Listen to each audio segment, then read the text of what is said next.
The boat club up there. Yeah, that's our new name. We are the Carefree Boat Club. All right, here we go. Recording.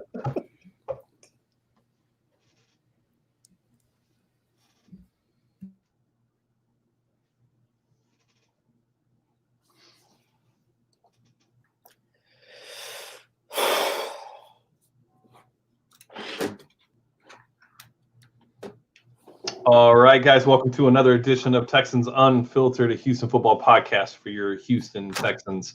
I am Young Ari Gold, and I am joined, as usual, by my friends and co-hosts, Jordan, Texans _thoughts, and John Wade, the Garnet Texan. Fellas, how are you guys feeling? I'm feeling pretty good. Got some breaking news, not breaking news, but the NFL, just because this just happened, but the whole top 100 thing is happening, and Deshaun just came in at number 20. Which is honestly a lot higher than I thought, but sorry, we'll keep going. We could have saved that. We have a whole section on that. I did not know disrespectful, bro. Dude, we could have saved that. Like, this is what do they call it? The patter, where we kind of talk for a minute. Get their I just got a little excited. That's my bad. I mean, 20 is better than last year, so, but we'll get there. James doing well. I'm excited about this boat thing. Yeah, it's gonna be dope. It's going to be good. So shout out to Carefree Boat Club, our newest sponsor for Texans Unfiltered stream, podcast, and website as well soon. We really appreciate you guys believing in us to bring you guys business. So make sure you guys go to Carefree Boat Club. They are in Lake Houston, Lake Conroe, and Lake Travis. It's basically time sharing a boat. You get to use it as many times, well, not as many times, depending on the tier of membership you join. You can take out a boat 4 to 6 times a month. On the weekends, weekdays, they have a whole fleet of boats, different boats, pontoons, ski boats, speed boats, all sorts of things. So make sure you guys check out Carefree Boat Club, find your local representative, give them a call. There'll be an ad mid-roll that you guys will hear later on the podcast. But yeah, super awesome to work with a Houston-based business. They also have a boat dealership in Houston that they just opened up 6 months ago. Obviously, during the pandemic, things of that nature they thought would be slow, but they are booming because there's nothing else to do right now. And the safest thing to do is to go ride a boat in a lake, isolated from everybody, and just have fun. So really awesome. So thank you, Carefree Boat Club, and thank you, Troy, over at Carefree Boat Club. Also, where you can find us on Twitter and Instagram, you can follow us at Houston FB Pod. You can follow me on Twitter at I am Young Ari Gold. Don't forget to follow Jordan at Texans _thoughts and at the Patrick Storm to follow Patrick Storm on Twitter as well. Please take a minute to follow us. It's the best way to support the podcast. Make sure you guys also hit that like and subscribe button, please. Jordan, I'm gonna need you to figure out how we can show that really cool stat that you showed during the Lonnie Johnson video where it says, hey, all you guys watch, but none of you subscribe. I love that. I want to call out all of our people because I thought that was just an amazing thing to pull up. Also, make sure you guys go to TexansUnfiltered.com. I'm writing. Jordan's writing more, but I'm writing too and trying to add to the resume a little bit while Jordan just kills everybody at what he does. Amazing stuff. Jordan, what do you got coming up on the website this week? So today put out a bunch of Whitney Merciless content. I talked about how, maybe he didn't have the most consistent season that fans would have wanted, but there's things that we can do to still help him. And so I talked about that in the article. And then tomorrow I'll do Watson Watch on the next 4 games of the 2019 season. I forget. I can't remember what games they were talking about, but go check that out. Reviewing the 2019 season, kind of seeing the growth that he's had over his career. And yeah, that's it for this week. Awesome. No, great. And then I just wrote about the moment everything changed for this franchise regarding Deshaun Watson. Jordan and I have the quarterback review coming out literally this week. It's all typed up. We're going to put it up. I know we were supposed to last week. We didn't. Then we'll put up the wide receiver one as well this week. So plenty of stuff to keep you guys preoccupied as we enter training camp. We are really, really close to training camp. We'll get into specifics later on. And again, make sure you guys like and subscribe to videos. That's why we're here. We need you guys to subscribe. If this is your first time, welcome. Hit the subscribe button, like the video, whatever you need to do. But this is how you support us, so we really appreciate it. All right. Like, subscribe, and share. Yeah, share as well. Again, it's not so much for the clout. It just helps us do bigger and better things the more people we have watching. Yeah, if you guys want more player interviews and want us to be able to get places, growing our platform is literally the best way for you guys to be able to get those interviews that you guys don't think small guys like us can get. We've shown that we can. So give us more growth and we'll be able to get more. Your boy's a really good salesman. All right. Patreon.com. Go to patreon.com/Texans Unfiltered. This week, last week, we're going to be ending this on Thursday. If you're looking to send something to David Johnson for his Welcome to Houston package, want to tell him about his your favorite bike trail, your favorite thing to do on Sunday, your favorite brunch place, favorite barbecue, maybe a really cool place that he could take his wife in a new city once the city opens up, things of that nature. This is your opportunity to do it. So go to patreon.com /Texans Unfiltered, subscribe to tier 3, and you'll be able to send, if it's gloves or just anything that you want to send them, card, pictures of your family. That'd be weird, but if that's what you want to do, cool. But yeah, so we're putting this together. This ends Thursday. So if you guys want to be a part of this, you guys need to do it, act quickly. All right. Also, we are putting out our first Patreon exclusive article this week talking about our favorite Texans players of all time. All right. Now, let's get back into some other things. Opening game event at Cobosque, September 10th at 5:30 p.m. in Atascocita. It is BYOB. There will be social distancing. There will be TVs and projection screens, and we are going to have a freaking blast. Okay? We are guaranteed, almost guaranteed, to have at least this one game. So come out, support, hang, chill, just have a good time. Who knows how long we'll have football this season, but come out and have a good time. Shirts are on the way. We have a really cool shirts. Johnson's in the backfield. We're doing a play on Angels in the outfield, but with Duke Johnson and David Johnson. So it's going to be really cool. Shout out to Dtexan for that. We should have those tomorrow. All right, enough of the plugging. Let's get to the football. All right, Albert Huggins is back, baby. I am a fan of Albert Huggins. I've been a fan, was a fan last year. I really thought he was going to make the team. Jordan went and looked at his film. I want to know what you saw, Jordan, when you looked at his film. Yeah, so I looked at he played 4 games with the Eagles last season. It was like weeks 9 through 12, something like that. And it was hard to get a good idea of what he was because he would only play 10 to 15 snaps per game. You can't get a good sample size. Defensive linemen, they got to get in a rhythm, stuff like that. And but from what I saw, maybe just that he was a bit more raw than I honestly thought. I liked him a lot for us during preseason. He made a name for himself in training camp. But for his Eagles game going up against the actual NFL level competition, not just preseason players anymore, he just looked raw. His run stuffing ability, I wasn't as happy about it. But the thing about that is that the Eagles play a different scheme. They're more 4-3 heavy. We're more 3-4 heavy. Having him as a nose, I think, is better than the 1 and 3 tech that the Eagles ran him at. And I actually like his pass rushing potential. He showed some nice club swim moves, a good bull rush as well occasionally. But it's also just very hard to tell with him because I think it was 44 total snaps across 4 games. So there's not much that you can really get a good idea on. But he's an exciting guy for sure that we got to watch out for. Yep, absolutely. Sorry. Had a good shot last year. Just didn't work out. This year, kind of a perfect storm given everything that's gone on. Lost to DJ Reader, now lost Vanderdoes. We're really in a good spot where he has an opportunity to probably take Carlos Watkins' spot if I had to guess.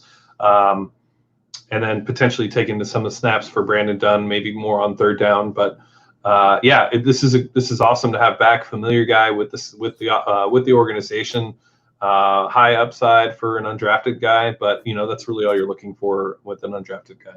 Yeah, he's a Patriot style pick. He was not necessarily a pick because he was undrafted, but he was a prep All-American. When he was in high school, he was an All-American. This was a guy that went to Clemson. He did well, but because he's a defensive lineman that can't rush the passer, he, of course, fell out of the draft entirely. However, every major grading site had him as one of their favorite rookies during last year's preseason, which was interesting when he got cut and now that he's made it back. So who really knows what's going on during practices, because that is concerning because he was both with the Patriots and the Eagles after he left us. Yep. I didn't know about the Patriots, but the Eagles, it makes sense because they've got one of the deepest defensive lines in the league. You got Fletcher Cox, Timmy Jernigan, some other dudes that stepped up for them in the interior. So I get why he got cut from there, but yeah, it's definitely important to note. All right, awesome. What else? Okay. This is interesting. This is a really good conversation to have. So players are beginning to opt out. The crazy part about this is that there hasn't actually been a full amendment to the CBA. So they're actually going to have 7 days from the day that the amendment is signed for the CBA to actually opt out and sign the clause and get all the support they need.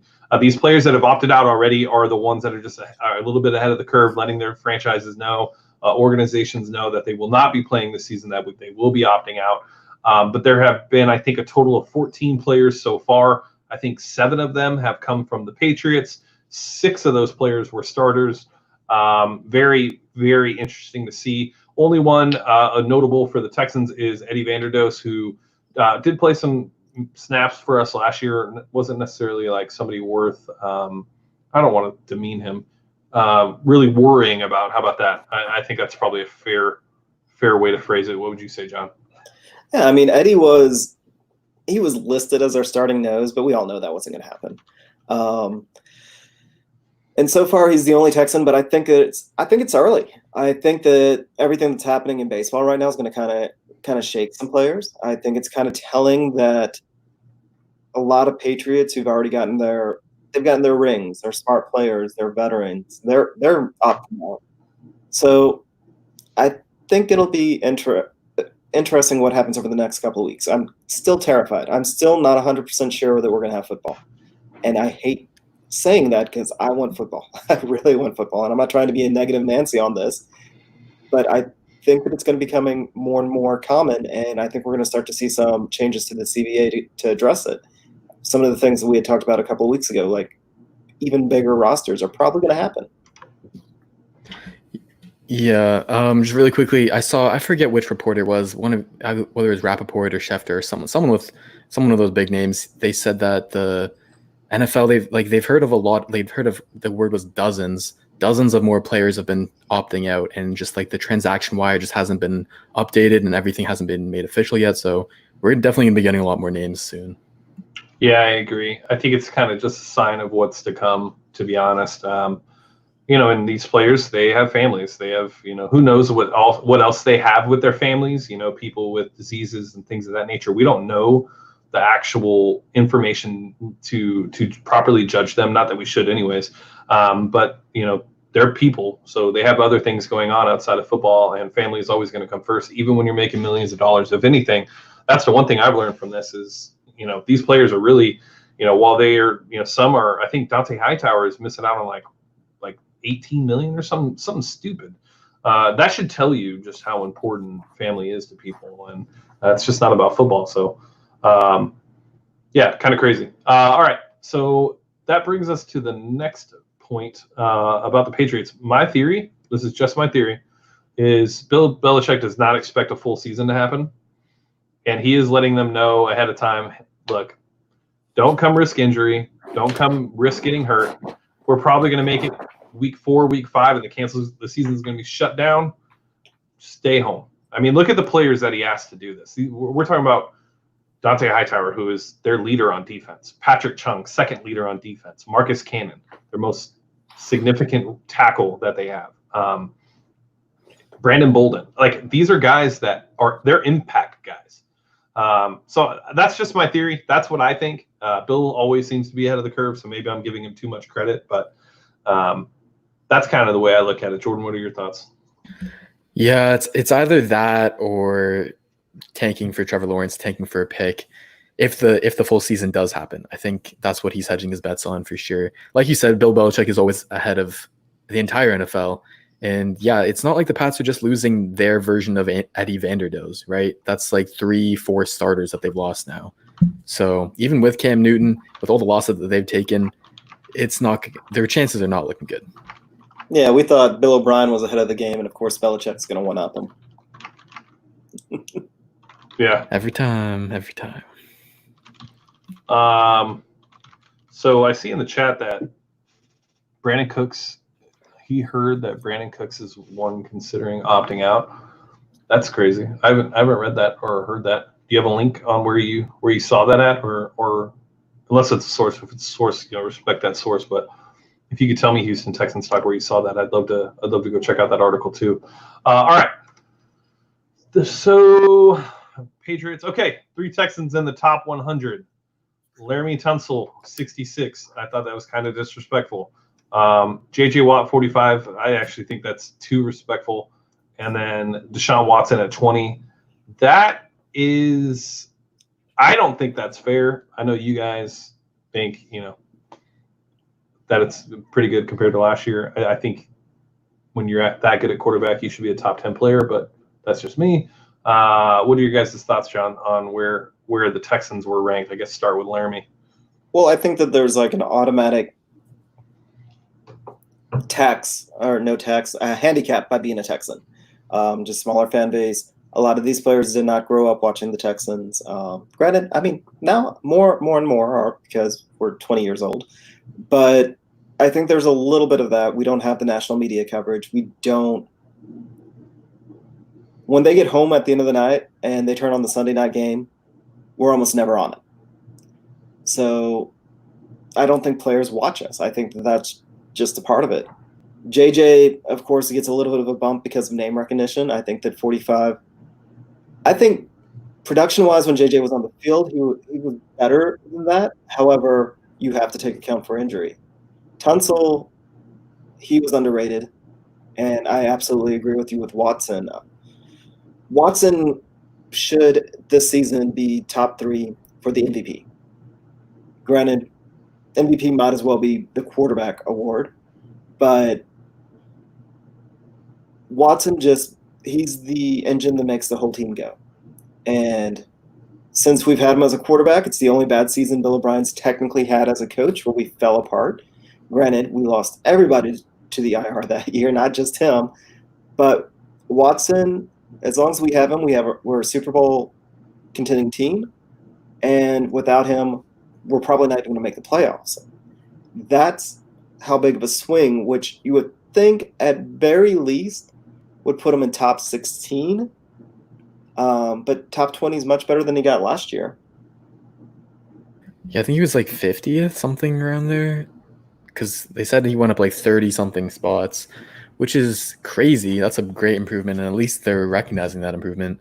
And I guess my problem with these lists is always just like, it's hard to like define like what the actual like parameters are. Like top 100 players of the last season, like is that based off production? Is it based off of like their actual talent? Because like the JJ Watt example, like yeah, he did not produce up to the 40th whatever placed person, but everyone knows when he's on the field, he's a top 10 talent in the entire league.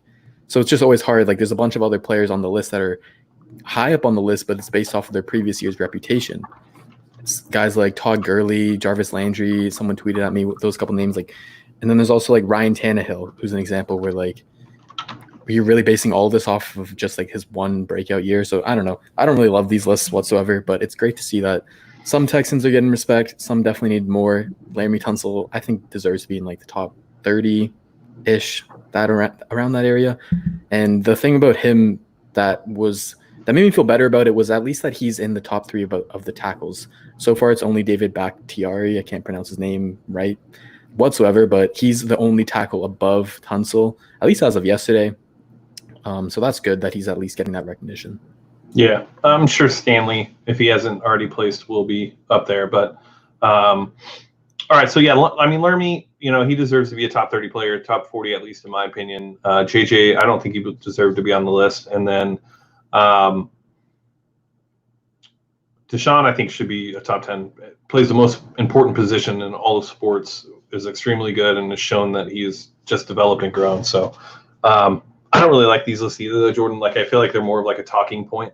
It really doesn't, I don't know, doesn't do anything for me. I don't even tweet about that stuff. I think it's kind of dumb, to be honest. This one is supposed to be chosen by the players.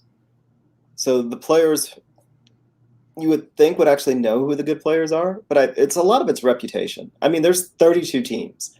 And think back to even when you played ball. At any level, you couldn't name everybody on every team in your own league. So it's a lot of it's just reputation. Yeah, I think it's. Yeah, go ahead. I think it's to get away from like, because even like the NBA awards and other sports leagues awards, like all NBA team, all NFL team, whatever, they all get scrutinized because it's just these media reporters and then some coaches and whatever, but it's never the players. It's never has the players' input. And so they always get scrutinized by people.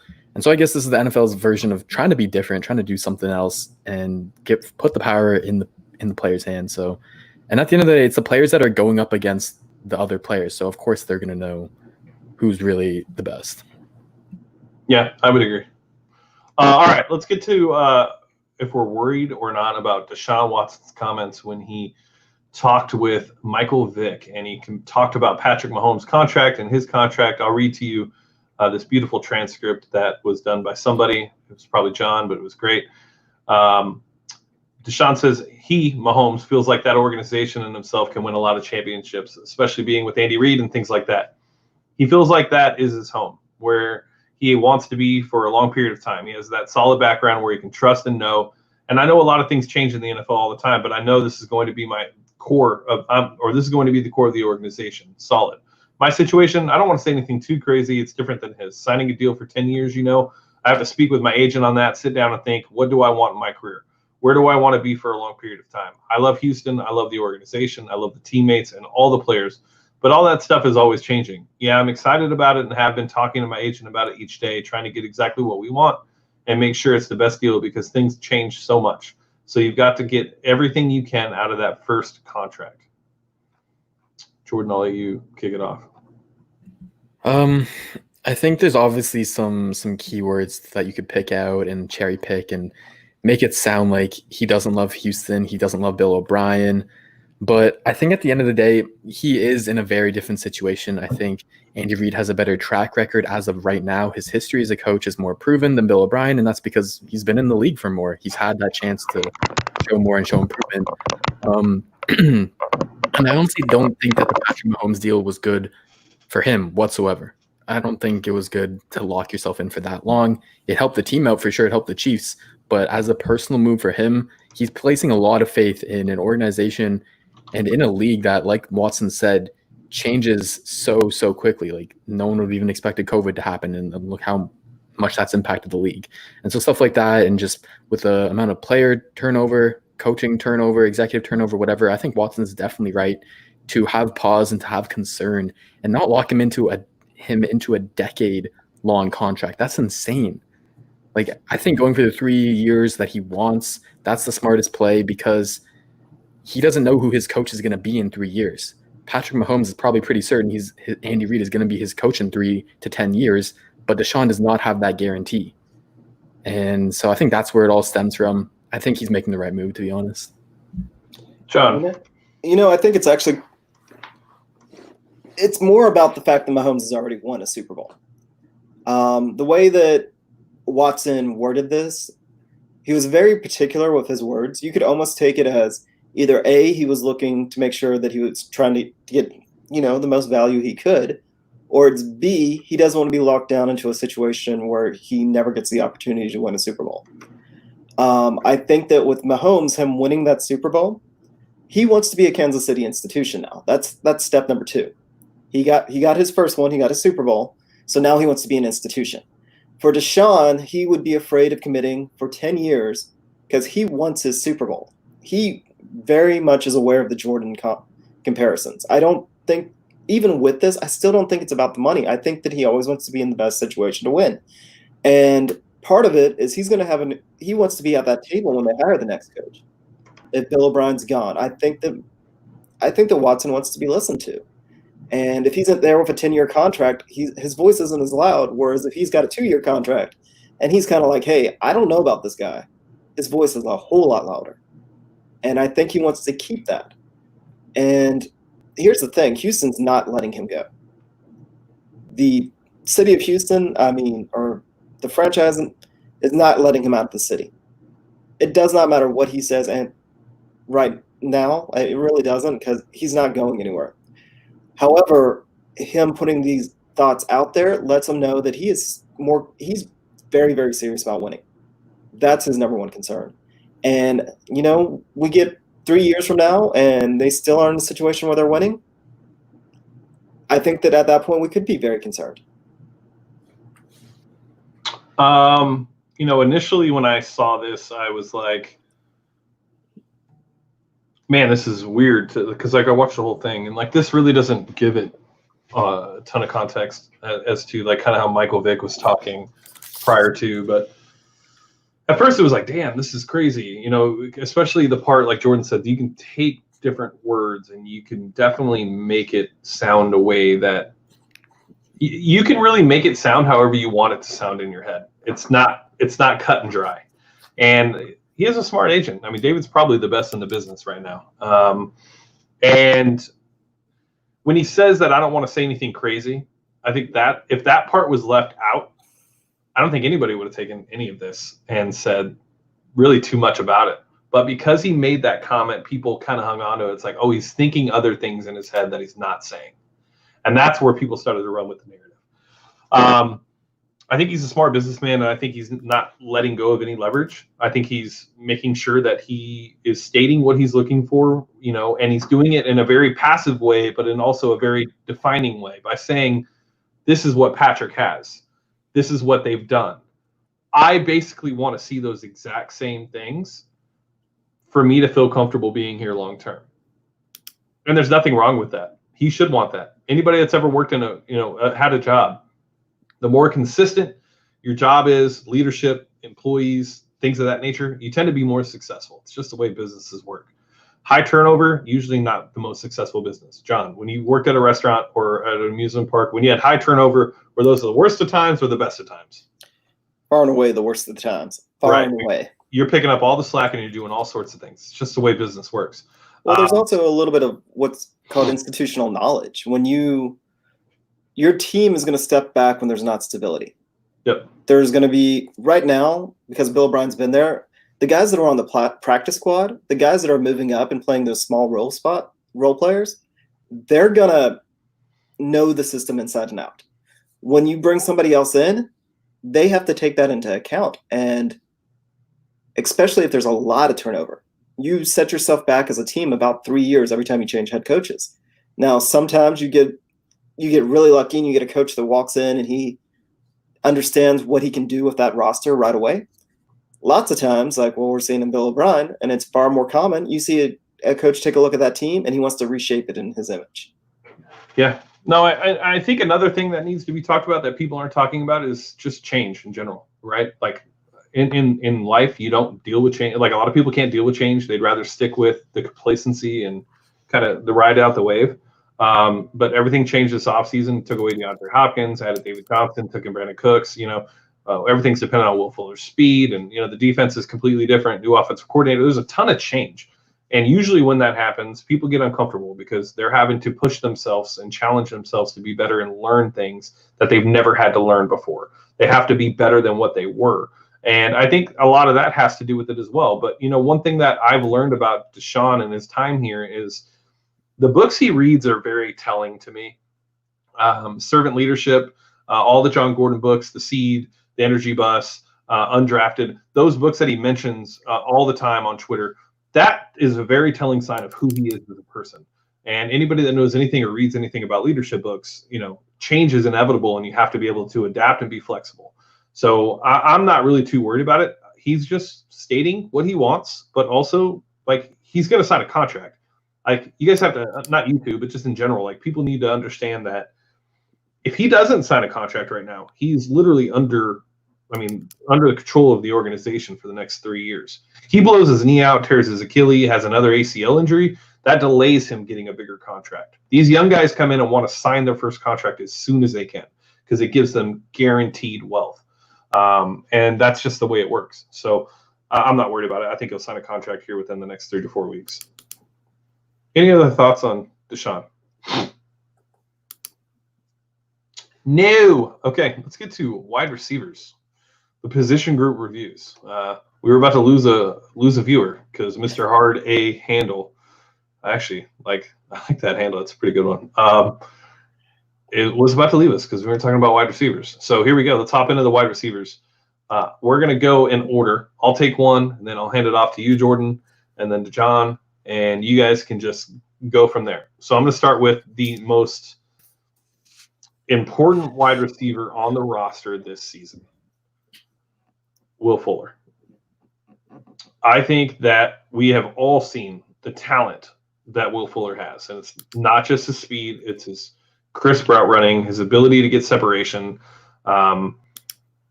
He's shown last year some contested catches. He's just a very, very good wide receiver, like a very good. If healthy, I think he is a wide receiver one. If he would have been able to stay healthy the entire time he's been in the league, I don't think there's any debate. He's a wide receiver one. Are we all in agreement in that? Yep. Okay. All right. So only thing that matters with Will Fuller is if he can stay healthy. If he can stay healthy, this team is going to be a freaking if we have a full season, is going to be very interesting to watch because they are going to be scoring points left and right. I almost think he's unstoppable to an extent because I don't know. I think Will Fuller is an amazing wide receiver. And I just think when you pair that speed, what was it, like a 4.3.1 or something like that, or 4.3.4, something crazy at the combine. With his route running, I just don't know what else you can ask for. He's got a quick release. He can get physical when he needs to on the line. He's shown that when he wants to do those, under routes, he's able to do those quick. He fixed the drops. Will Fuller is the key to this offense being the juggernaut that we all think it can be. Are we talking about each one, or are we each taking our own? We can. It's an open discussion. I don't know. I was confused. Yeah, go ahead. Okay, I guess I'll go with Fuller. I almost like to say that him and Cooks are like the same person, because if you look at both of them, like you're hoping to get a full season out of them, like combined, if that makes sense. You're hoping that both of them combined can play 16 games and you can always have that deep threat on the field.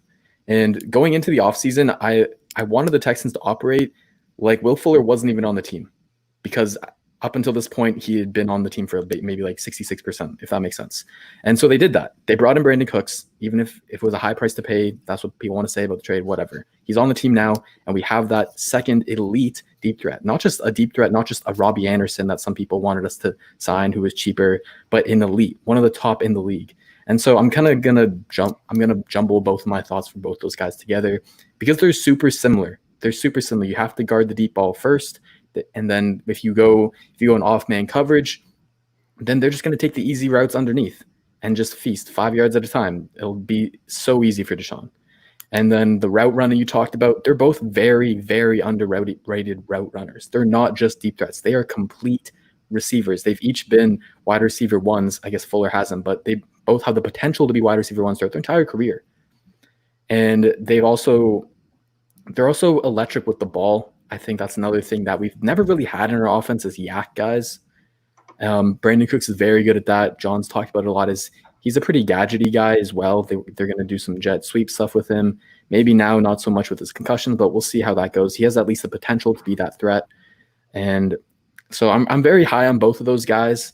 I think now that we have two, the offense is not going to change when one or the other is out of the offense. The scheme will always be, we have a deep threat, it's fine. We can be creative, play action heavy, whatever Bill O'Brien wants.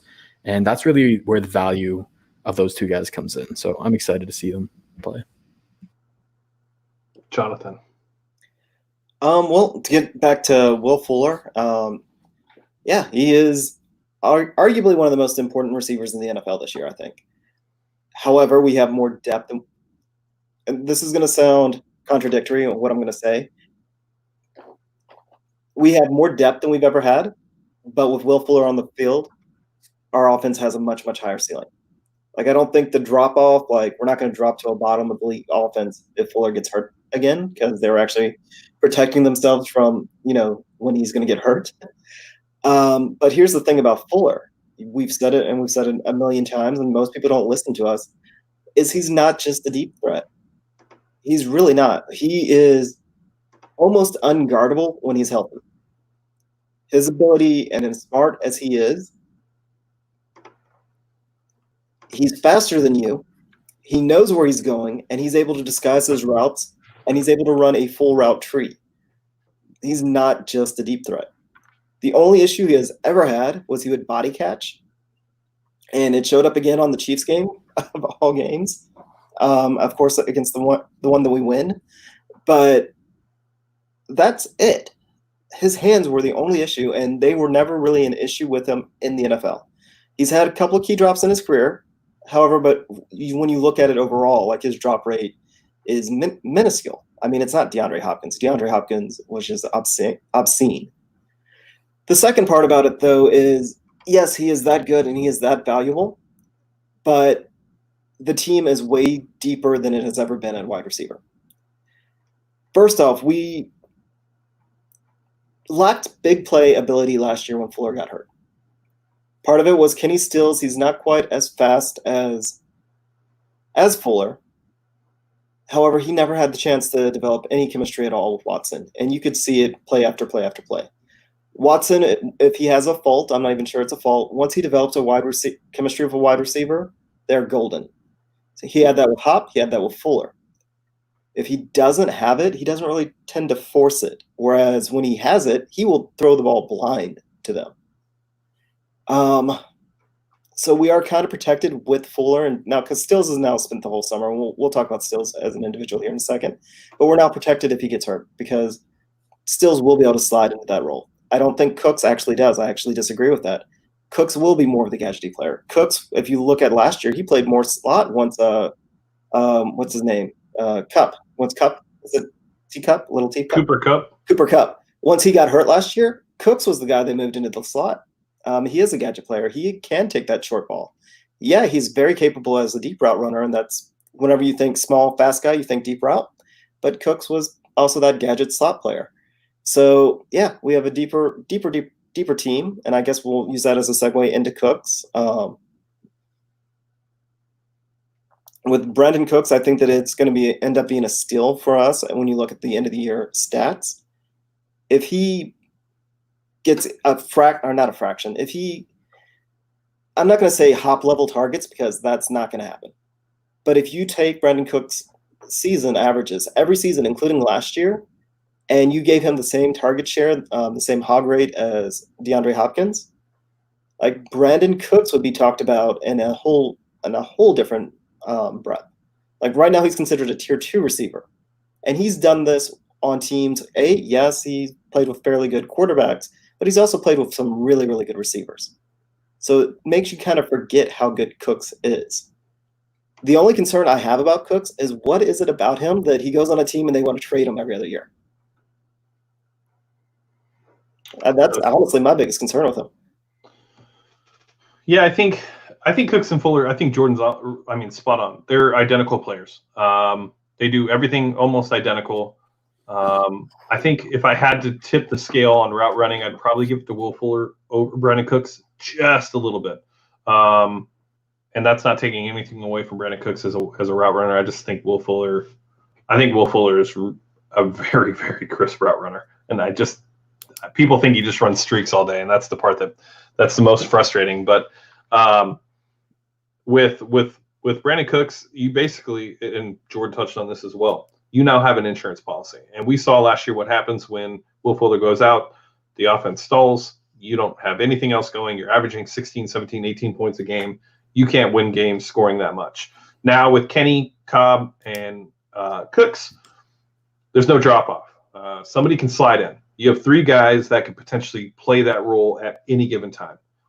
If you have all 3 on the field, which I do think we will see, good luck. I don't know what you're going to do. I really honestly don't. If Kenny Stills goes out and runs a post lined up in the slot and Brandon and Will are on the outside running streaks, I mean, what are you going to do? There's only so many safeties and corners. Like you're going to have to make a decision. And if Deshaun makes the right one, somebody's open. So I think it's going to be really interesting to watch. I think the team has a ton of potential on wide receiver. This is definitely the deepest it's ever been. There is no clear-cut number one, which I know bothers people for some reason. I think it's because that's the NFL you've grown used to. When you play Madden, you have your star wide receiver that you target a bunch of times. It's just what we know. But there are a ton of teams and a ton of examples of Super Bowl winning teams and successful teams in the NFL that don't have that number one guy. And I think this group effort is going to work. Let's get to Randall Cobb, who is the first and only real slot wide receiver that Deshaun Watson has had. Deshaun is great in the middle of the field.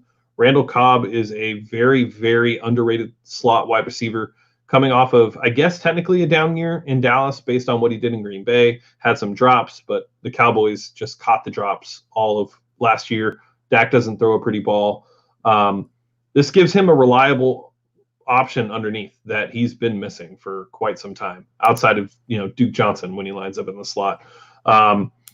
He had some stuff with Bruce Ellington, but I really think that when you look at the offense and the way that it's been built over the years, I've said it for a long time. The slot wide receiver for this offense is an extremely important role. It's kind of the one that makes everything go. If you have that guy, which we never have, it opens everything else up, especially when you look at the matchups.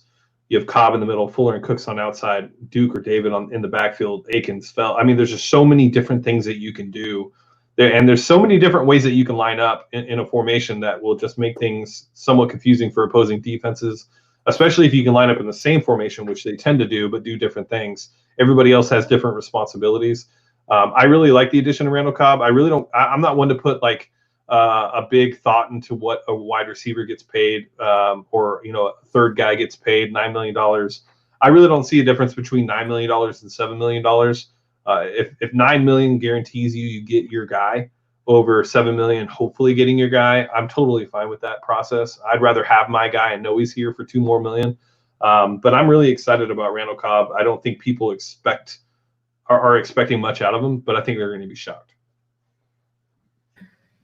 Yeah, I guess I'll go. I think for me, Cobb was the one guy who I was a little bit more skeptical of when we first signed him, but watching the film completely switched my idea on him. And what I was worried about is how we're gonna use him basically. And James said it right, like the slot wide receiver, like in the Patriots offense, whatever, Amendola, Edelman, Wes Welker, all those guys, they always are the key to Tom Brady and that offense's success. And if you look at our slot wide receivers since Deshaun's been here, Bruce Ellington, okay, he's probably been the best one we've had so far. But then Braxton Miller, Kiki QT, DeAndre Carter, just guys who have never been able to put it all together. And now you've got Randall Cobb, who that's all he's done, is just been a consistent dude his entire career.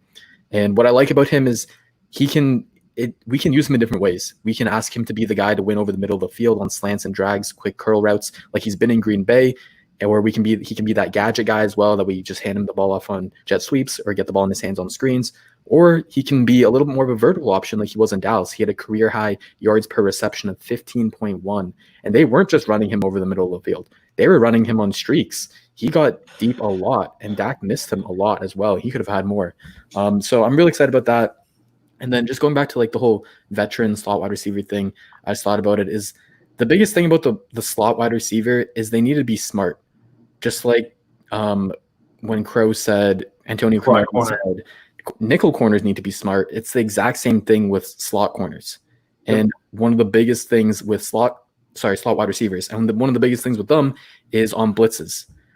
Deshaun has been killed by nickel blitzes. That's kind of the narrative around one of his weaknesses in the game. And for nickel blitzes, it's your slot wide receiver who has to realize the blitz is coming and has to realize that he's hot. And I don't know how many times I could tell you that freaking Kiki QT just completely missed that he was the hot read. So many times, and I got Watson screwed because he's looking at QT. He knows the blitz is coming, but QT's not looking back at him, so he can't just throw him the ball. And so Cobb's always going to know that once they get their chemistry down pat.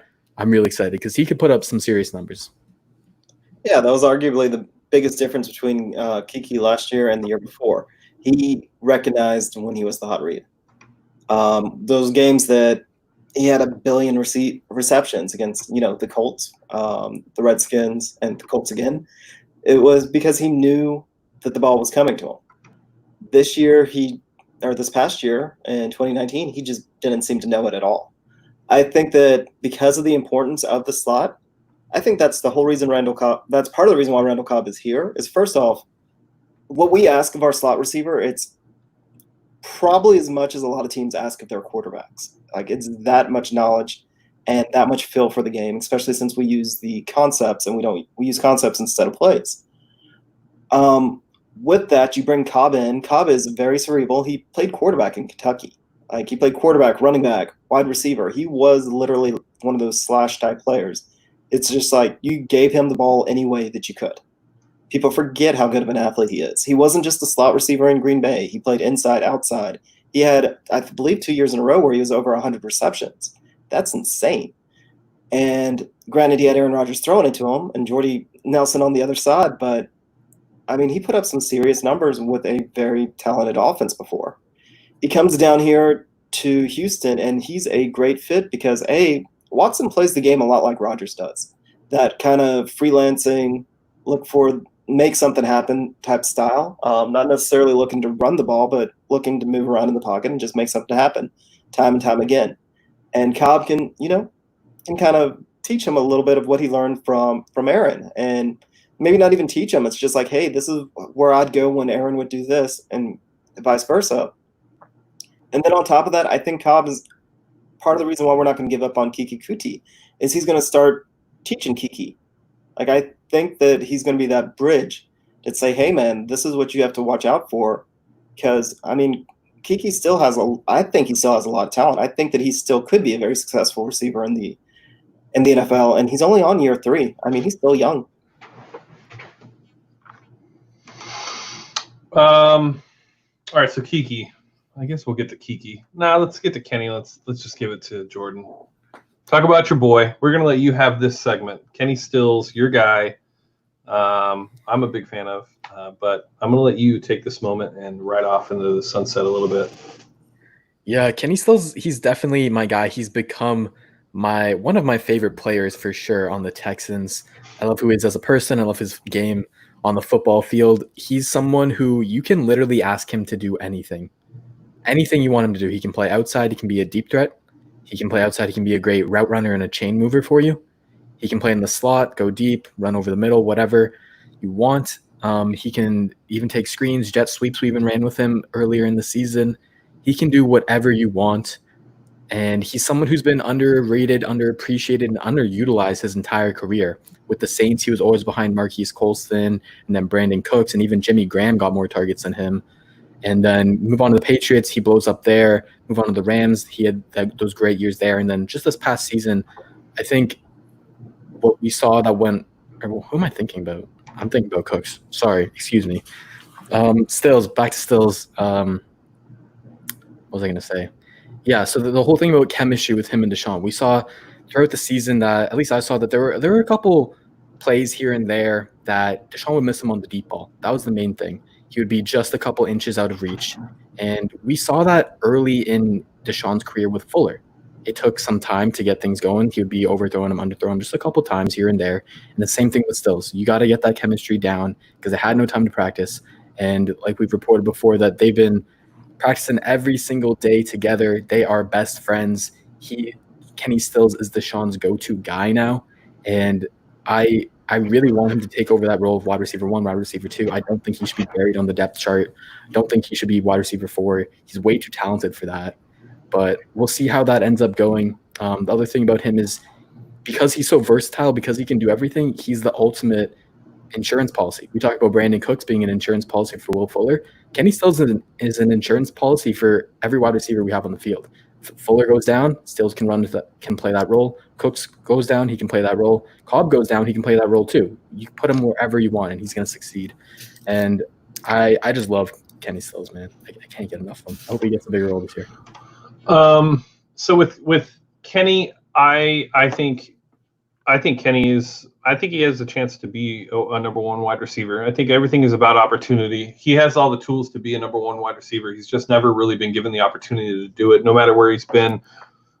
Whether it was in New Orleans, they kind of had it was Ted Ginn, and I think on the latter part of Michael Thomas's rookie deal, and then he went to Miami, where who's going to throw to him, and now he's here, and I think he has a chance. My only concern with Kenny, and I don't know if it's been talked about, but I'm wondering if he'll opt out of the season. Everything that's going on, the one person on the team that's been in the front lines for everything else that's going on in the world outside of the pandemic, as far as like Black Lives Matter and the movement of everything else that's happening with social injustice and oppression and just everything. He's really like the main cog in almost all of it. And, we've heard NBA players that didn't want to play. I wouldn't be surprised if Kenny Stills was one of those guys that did it. But that's just like speculation. He's just, when you watch him in interviews, when you watch him with Deuce and Mero, only thing he cares about is that. It doesn't seem like football is even a thought in his mind, to be honest with you. So I don't know. Just throw my 2 cents in there. I'm not saying he is opting out. I wouldn't be surprised if he does. I don't think anybody would be. I wouldn't be surprised, and I wouldn't blame him. Yep, same. I'd be totally fine with it. I mean, I'd love to have him, but as selfish Texans fans, yes, I'd love to have him because I think we're all in agreement. You can listen to last year's shows. Me and James were very, very high on him when he came over in the Tunsil. We didn't consider him a throw-in. We were excited about him. We were one of the few places that you could listen that were actually excited about him. So, obviously, we love Kenny, but stand with him no matter what he decides to do. If he can make the world a better place, I'll take that over an NFL season. So, I guess to put it into perspective. So, all right, Kiki QT and Isaiah Coulter. I guess we'll kind of bunch them in together. And DeAndre. Those 3 guys. To me, I think, and I guess Tyler Simmons, I don't know. Like, do we want to? Okay, I guess we can't really do them all together. So Kiki, I don't know if he's on the roster. I don't know if he's on the bubble. I think he's close to being on the bubble. He's worked a lot more this offseason than I've seen him do in the last 2 years. He's posting videos on a regular occasion of him working out. It looks like he's taking it a little bit more serious. It's never been about talent with Kiki. It's always been in between the ears. And, if he's able to go out on the field and be consistent, he hasn't shown consistency since he's been here. You have to wonder if this will be the season. But then you also have to wonder if he's going to have an opportunity to show the consistency. With Randall Cobb on the team and making $9 million, I don't know if Kiki's going to have an opportunity to really shine. But I also think that if you lose Randall Cobb, you'd rather have Kiki than DeAndre as your backup slot wide receiver in hopes that he reaches that potential.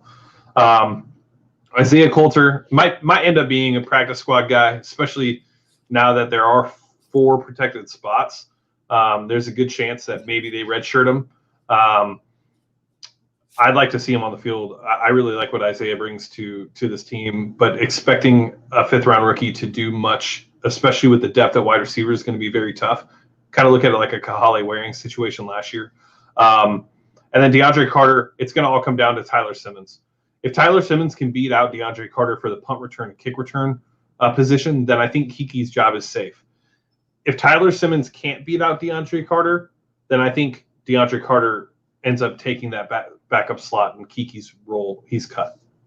So I guess that's all of it, my 4 wide receivers in a nutshell. I think it's very interesting. Like, this would have been a fun camp to watch.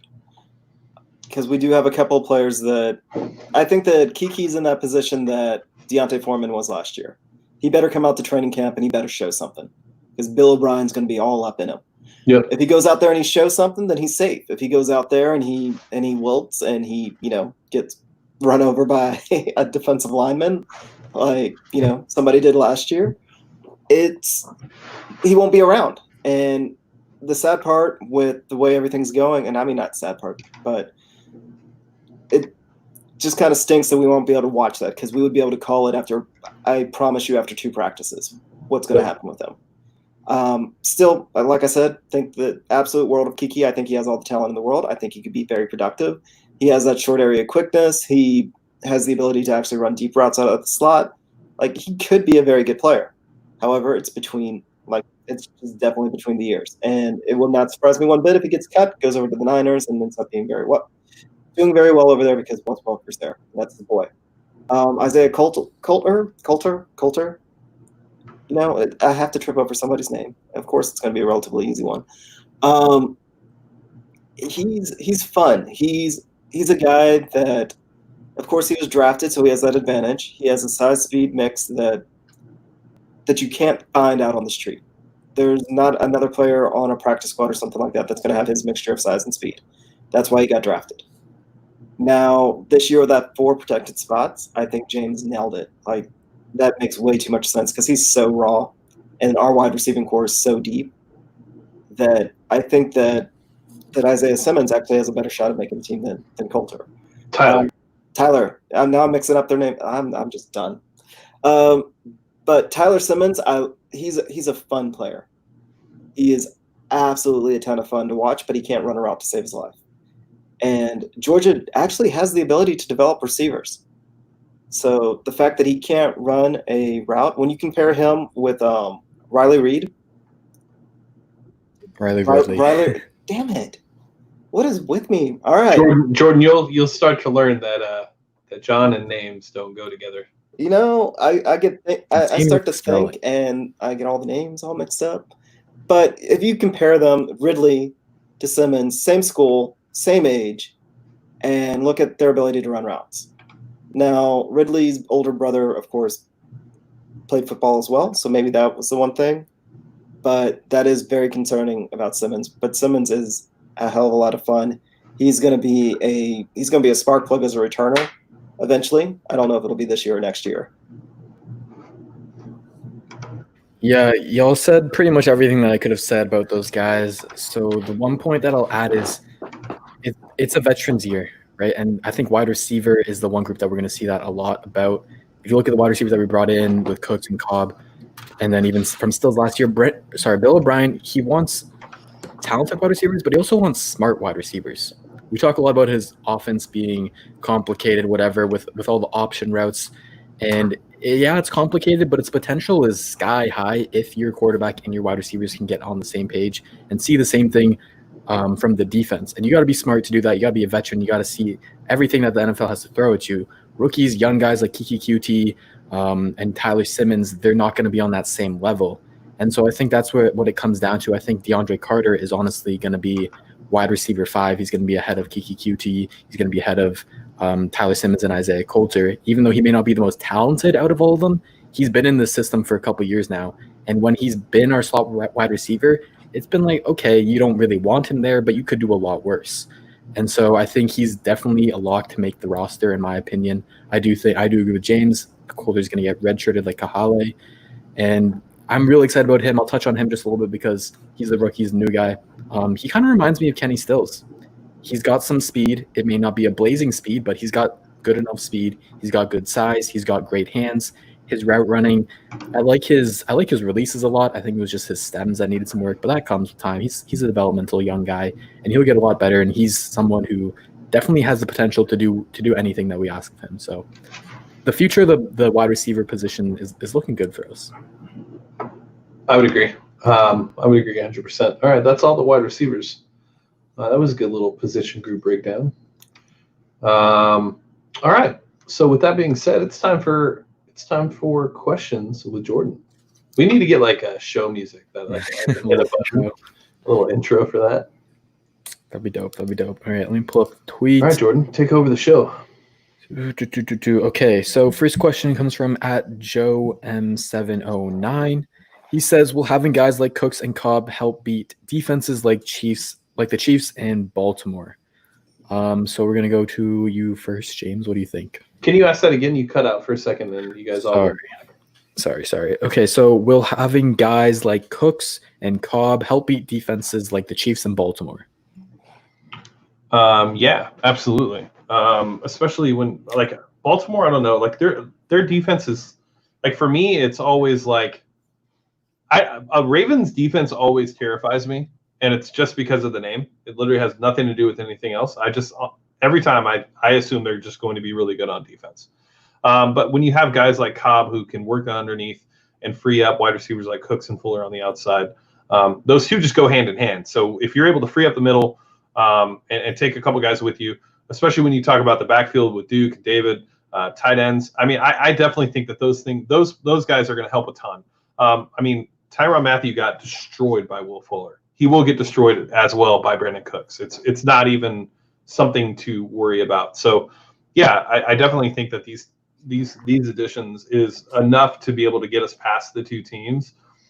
The defense, on the other hand, when playing those teams, somewhat of a concern. Yeah, definitely. I mean, the whole point of all these moves were to develop a chunk offense. These aren't – I think Bill O'Brien's trying to get us away from those slow, methodical drives where we go 6 yards, 4 yards, 6 yards, 4 yards, 8 yards, 3 yards. and go maybe 0-0-20, 0-0-30. I think we're looking for just more big plays, and that will allow us to keep up with the offenses, regardless of the defense we're playing. Yeah, you're exactly right, John. That's exactly what I was thinking. There was two things. So I rewatched the awful Chiefs game today, and just thinking about the Ravens game as well. Two of the major themes that came up for me was, number one, we weren't having any separation from our wide receivers whatsoever, whether it's from the option routes or whether it's from just not being good enough route runners, not being fast enough and agile enough to make good cuts and make good routes. But that's changed with the guys that we brought in. And the second thing, you hit the nail on the head, John. It's exactly that. Watching the Chiefs game back, the biggest thing that stood out to me is how quickly the Chiefs can score versus how long it took us to score. It'd take us 8, 9, 10 plays. It would take them 3 to 5, and that's it. And forcing Deshaun Watson into these situations where he has to complete 8, 9, 10 passes on one drive, that's hard to do against any defense, against the Jags or against the Ravens. It doesn't matter. That's hard because you've got to be perfect 8 to 10 times on one drive. Whereas Mahomes, he's got to be perfect 3 to 5 times. And yeah, they may be deeper throws, but if you're a really good deep ball thrower, it's not that much more difficult for you. And so so the theme of this offseason has been to make it easier on Deshaun Watson, make it easier on your star quarterback. And that's really what these additions at the wide receiver room have done. So I definitely think that Cobb and Cooks are going to help us beat those top tier AFC teams. Real quick, Jordan, when you were watching those games, how much separation did you see from DeAndre Hopkins in those on the film? I want to make you say it. So I want to hear from you. How much separation did you see on film during those two games from DeAndre Hopkins? The floor is yours. He's getting locked up by freaking Charvarius Ward and the Baltimore corners, who are good, but he was Marlon Humphrey, very good corner. Marlon Humphrey, Marcus Peters, very good corners. But the thing with Nuke is he's never been a route runner. He's never been a separation guy. NFL next gen stats, they always track the stat of like average yards per separation, something y'all probably know better than me. And he's always near the league low, and people are always like, oh wow, he's so good at contested catches then. But do you really want to have to be forced into a situation when you're making so many contested catches? Because it's just not a viable and sustainable thing. Like, you obviously want your wide receivers to be as open as possible, and that's what the new wide receivers that we've got are. You know what else helps when you're not making contested catches all the time is you're actually able to add yak to each individual play. You're catching those sideline throws that the quick out routes and curls, and you're right there by the sideline. Like, there's nothing you can do. You can't really go anywhere. But when they're in the middle of the field or they're downfield, like, it opens up for a ton of yak. DeAndre is not a yak guy, and it's not because he's not quick enough. It's more because he's really not a great route runner. I mean, he's really not. He's not a great route runner. So yeah, I just wanted to make sure that we had it on record of you saying that. So go ahead. Yeah, no, the one thing I want to add to that is you talked about yak, and the funny thing is because like the Texans wanted to move Hopkins into the slot, right? They did that a lot more this past year, and that's 52% of his snaps were in the slot. Yeah, and so that's what some of Hop's defenders are saying, like, oh, you moved him in the slot where he's not that good. Of course, he's not going to produce the numbers that he's used to. But Bill O'Brien was a step ahead of people, and he knows that Deshaun Watson, he does his best work over the middle of the field. That's where the easiest throws are, and that's also where you're going to get the most yak. And so even when DeAndre Hopkins was put in that position, he's still not picking up the yak. But guys like Cobb, guys like Cooks, they're going to pick up yak a lot better than him, and I really believe in that. But anyways, we're going to move on. Next one from @DinosaurFN. He says, do you think any of our key players will opt out, and which ones, or any of our players at all? So he's mainly going off of the COVID stuff, but I think you guys brought up a great point of Kenny Stills. He's going to be the main guy. I'm not going to touch on that too much more since we already talked about it, but out of any other players, I can't think off the top of my head, like no one with like clear like asthma issues or health concerns. Do you guys have any names? No, I can't think of one player. There's rumors, or not rumors, but there was somebody that mentioned that Brandon Cooks is potentially thinking about holding out the season. I'm not sure if that's true. I guess it was posted on IG, him with one of the McCourties, but I don't think there are any health issues. I can't think of anything that's ever come up in the past, or anything that we've ever heard. There's going to be somebody. I just don't know who it will be. I mean, we're not gonna just lose Eddie Vanderdoes. Like, there's going to be somebody else. And there might be multiple, but as long as it's not Deshaun, I'm not really too worried. I think there will eventually be enough players that the NFL stops and reconsiders maybe doing a bubble like the NBA and like hockey have. I think that's probably the most likely outcome.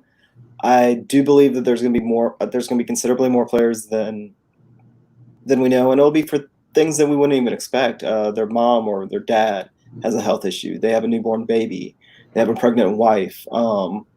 Things like that. That it's not necessarily the player themselves, but the family member that will possibly be impacted. I think we are literally one more crisis situation away from either if it happens in the NBA or if it happens again in Major League Baseball, where there's a lot of players that'll sit there and they'll take a step back. The one thing that the NFL has going for it is their careers are so short. Most of these guys, they average 2.5 years. So they don't want to give up one of those 2.5 years, especially if other players are opting out, because that gives them a chance to get an extra year, to get an extra paycheck. So that's the thing the NFL has going for it. But the guys that will be around for several years, the guys that will have another contract coming or are pretty close to their contracts, I think we'll see more of those. And, that might be some of the quarterbacks. And at that point, that's when it gets kind of scary. Yeah, I think you made a great point. I could see a lot for young kids or a pregnant wife. I think that's going to be a bigger hit than actual health concerns. I wish we could do a bubble. I wish the NFL could just buy some random island and send all 32 teams there and have maybe one bubble for each division or each conference, whatever. They could make it work, because we see the MLB, the NBA has been great so far. I don't think they've had a positive case so far. And they've been really good at reprimanding people who do break the rules. Some of the players have left the bubble and they've been suspended, stuff like that. So they have a great blueprint on how to do it. It's just going to have to be on a much bigger scale, which I don't think the NFL has time to figure out as of right now, unfortunately. I think they're going to have to buy an island. You can't do bubbles. It's going to have to be like the whole UFC joke. There's no way you're going to be able to do a bubble. I mean, I saw one thing today where they basically said, take the AFC West and AFC East, put them in a bubble somewhere in Buffalo. Take the AFC North and the AFC South, put them somewhere in the bubble. And then you would play your division games like you would normally, and then you'd play 2 more games against the AFC North. And then, whoever makes the playoffs, then you take those guys, put them all in a bubble and potentially do it. But at this point, they're not going to be able to execute a bubble in time for the season. It's just impossible. They're not going to be able to lock it down and have that plan. I mean, you saw the investment from the Houston Texans as far as what they put into the NRG, the locker room, the face recognition. They're spending a ton of money. They're obviously trying to avoid anything like that, and it doesn't seem that there's a backup plan for that. I don't think a bubble situation can happen. Plus, you're talking about 53 players, another 20 coaches, so you're looking at a total of 73 people per 32 teams.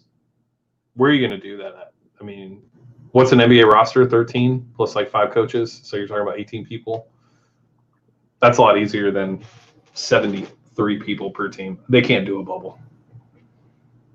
Yeah. I would never say can't, because when money's a motivator, people will figure it out. Well, you also got to think of what you're going to spend, though. There becomes that. I mean, just like a business conversation. If you're spending this much but not making this much, and you're talking about 73 people, feeding, lodging, training, and all 32 teams have to train. So you're gonna have to have 32 football teams or 32 football fields, or at least half, and split. I don't think you realize logistically and cost wise how much that could cost. What's the split from each team's contract or television contract is $380 million, and the cap is 260. Yeah, but they're also 120 million for them. They're losing 16 games a year. So right. So I'm saying that's why, because the TV contract is so valuable. They need the TV money. They'll figure out a way to make it work. I don't think so. I think to John's point is like without the TV deal, they're going to lose whatever you said, 500 million. I'm just making up a number at this point. They're going to lose 500 million. If they go through with a potential bubble, they might lose like 300 million, but it's still better than losing 500 million. So they could look at it that way. Yeah, I just don't think that this isn't something that they could just throw together. Like when you're talking about, I bet you they've already got guys planning it. It took them this long to figure out the most basic stuff. That's what I'm saying. They haven't even signed the CBA or the amendment yet. Like, there's just no way, dude. The NBA took months. They took months. They could postpone until like November, December, then potentially have a bubble. That maybe. But as far as September 10th, not happening. Yeah. All right. Moving on to the next question from @BarryAllen899. He says, why do you guys think Duke Johnson has never been looked at as a number one back? He's got a similar build and receiving ability to guys like Alvin Kamara and Christian McCaffrey, yet he's never been the guy. What are your guys' thoughts? We'll go with John first. He must talk shit to a coach somewhere. I really don't get it. He's beyond efficient. He doesn't get hurt. He catches the ball. He runs the ball. He's got enough size. I honestly have no idea. I cannot answer it because it's one of those things that we trust. And in some regards, we don't bash coaches here as much as others because we do understand that they get to put their full-time job. They know more about football than we'll ever possibly know because this is what their lives have built up to. However, sometimes I think that they get so deep in that bubble or so deep in their own knowledge that they miss something that's kind of obvious, like, Kareem Jackson to safety. And I think that's kind of the situation with Duke Johnson. It's one of those things that he doesn't click a certain check mark that they want him to click, so they're not going to give him the opportunity, whereas when they give him the opportunity, all he ever does is produce. So it's one of those where I think that they almost have to take a step back and just trust him to touch the ball for a little while.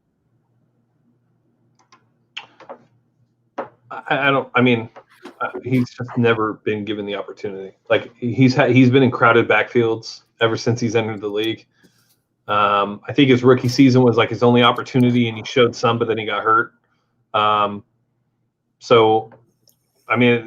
this league, like you only really get one moment to really capture that aspect of your potential, and if you can't maximize it, it's very rare that you get another shot to do it. And we're seeing it already here. We make a trade for David Johnson. Like Duke was so efficient last year as a runner and a receiver. Like I don't think people realize how good he was actually running the ball as well.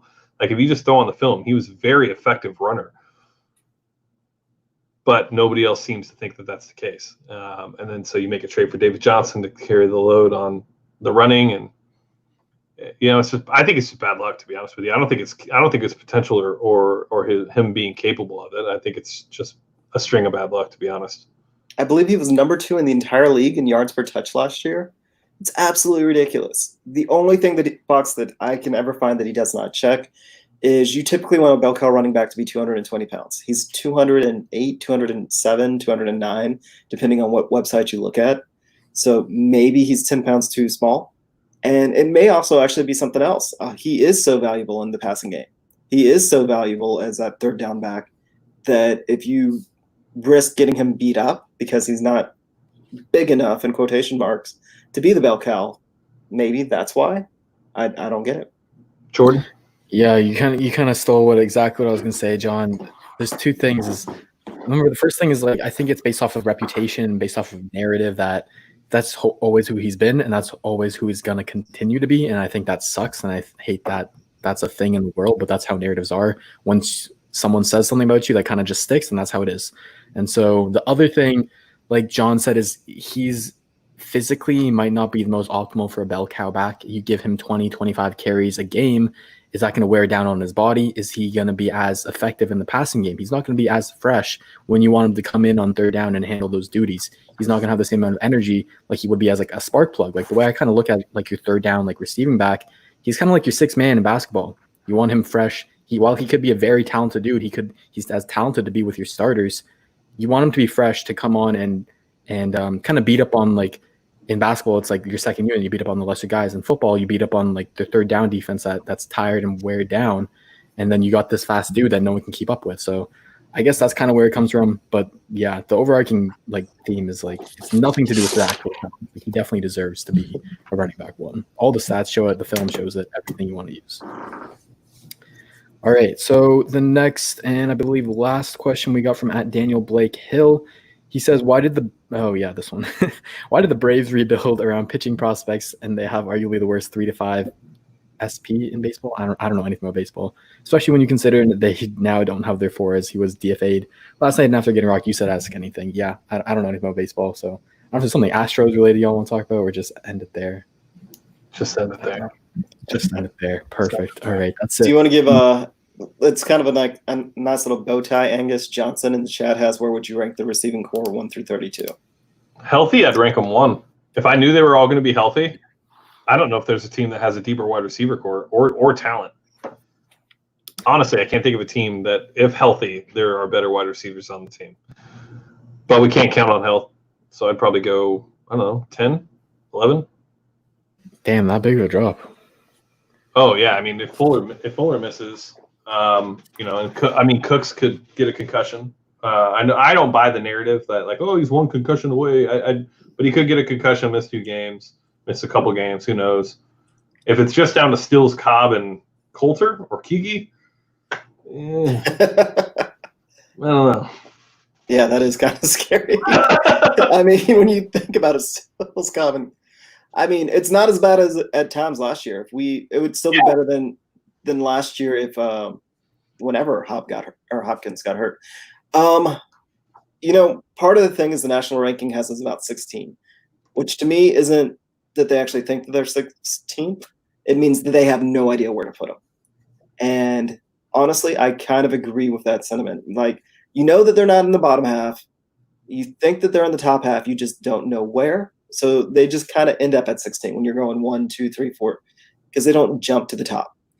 Healthy, I wouldn't say number 1 because we don't get nice things like that. And it might be hard to put a team number 1 when I can very realistically see us not have a 1,000-yard receiver and have a great offensive year. We can have a bunch of people at 600 and a bunch of people at 800, and we will have one of the best yards producing offenses that we've ever had. But there will be a team out there that has 2,000-yard receivers, and everybody will just think they're the greatest thing ever. So I think top to bottom, I would actually probably put us at number 3. And this isn't just based on potential. This is how they are stepping on the field right now. This isn't taking rookie potential or guys that have ever underperformed. Based on what they've already done in their careers, I say that we have the number 3 receiving core. Just the depth, the amount of playmakers we have. And with injuries, yeah, when you're going to throw out injuries, then yeah, we could fall down to number 32. I mean, we could end up with Isaiah Coulter being our number 1 receiver. That things happen. It wouldn't be the craziest thing that's ever happened. Our entire receiving group could get test positive for COVID, and we don't have them for 4 weeks. So production-wise, yeah, it could turn out horrible. But for the guys that are actually on the team with the quarterback we have, yeah, it should be a top 3 unit. Agreed. Yeah, I'm with that too. I'm looking at the PFF, who we love and hate, but PFF ranks us at number 20. So that's the lowest one I've seen so far. And they give their top 3s Tampa, the Chiefs, and Dallas. And I'm kind of with that. I think they all have their star guys, and then they all have a complimentary guy. But like you guys have said, they're not 4 deep like we are. So if people want to say, oh, if your guys get injured, okay, if Tampa Bay loses Chris Godwin and Mike Evans, they're not going to be top wide receiving corps either. So I don't know. I think I'm with y'all. I think it's definitely, I would honestly go with number 1 just because we do have a spread it out type of thing. Like if you look at Tampa Bay, if you're going to double Mike Evans, then it makes it a lot easier. But if you're going to double Brandon Cooks, then you still got Will Fuller, you still got Kenny Stills, Randall Cobb, whoever's on the field. And so I think I would go number 1 with injuries. I'll probably drop us to like 5 because like it's not realistic that they're all going to get injured. Even if one of them does, if one of Fuller or Cooks does, who are the only actual quote unquote injury prone guys in our wide receiver room, if one of them goes down, then that's fine because we have the other one. Because most of the time, not all 4 are going to be on the field at the same time anyways. So I'm fine with putting us even top 5 even with injuries. That's fine. Okay. All right. Well, that wraps up Texans Unfiltered this week. Make sure that you guys follow us on all of our podcast platforms and our social media platforms. You can follow us at Houston FB Pod on Instagram and Twitter. You can follow me at I am Young RE Gold on Twitter and Instagram, I believe. You can follow Jordan at Texans_thoughts. You can follow Patrick at the Patrick Storm on Twitter. Make sure you guys go to our website, www.texansunfiltered.com. Jordan is keeping you guys locked and loaded for everything happening in training camp. Make sure that you guys like and subscribe to the video. And make sure that you guys also go to patreon.com/Texans Unfiltered if you guys are looking to send something specific to David Johnson for his Welcome to Houston package. And with that being said, I am Young RE Gold signing off for Texans Unfiltered. We will catch you guys next week.